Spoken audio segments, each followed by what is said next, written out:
Eshima, হ্যাঁ জামাইকে চা দে। গুড মর্নিং, শুভ সকাল। সকাল বেলায় শ্বশুর বাড়িতে শাশুড়ি মায়ের হাতের গরম চা খেতে চলে এসেছি পায়ে হেঁটে। আচ্ছা, চা নিয়ে তুমি বসে থাকবে? না না, এই চা বিস্কুট আমাকে দিয়েছি, খাও। মা সকালবেলা গরম গরম চা বিস্কুট বানালো। আমার শাশুড়ি মায়ের হাতের চা খেতে চলে এসেছি, এখন খাবো। এই যে আমিও খাবো, চা দিয়ে বিস্কুট দিয়ে, বুঝছো? ওহো, আচ্ছা হ্যাঁ বলছি, কি মা তো দাও। রান্না করছে।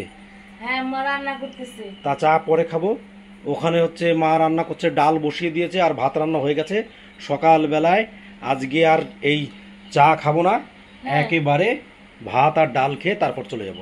চা খাবো না? না, ডাল ভাত খাই চলে যাবা? একদম। আরো কিছু আছে, তাড়াতাড়ি চা খাও। আর কি আছে? অনেক আলু কিছু সিদ্ধ আছে, আলু সিদ্ধ। আলু সিদ্ধ। আলু সিদ্ধ ভাত খেয়ে নেবো আজকে, তারপর। তা ভালোই হলো সকাল বেলায় এসে। মায়ের হাতের চা তাড়াতাড়ি খাও, যেবি স্বাদ হয়েছে।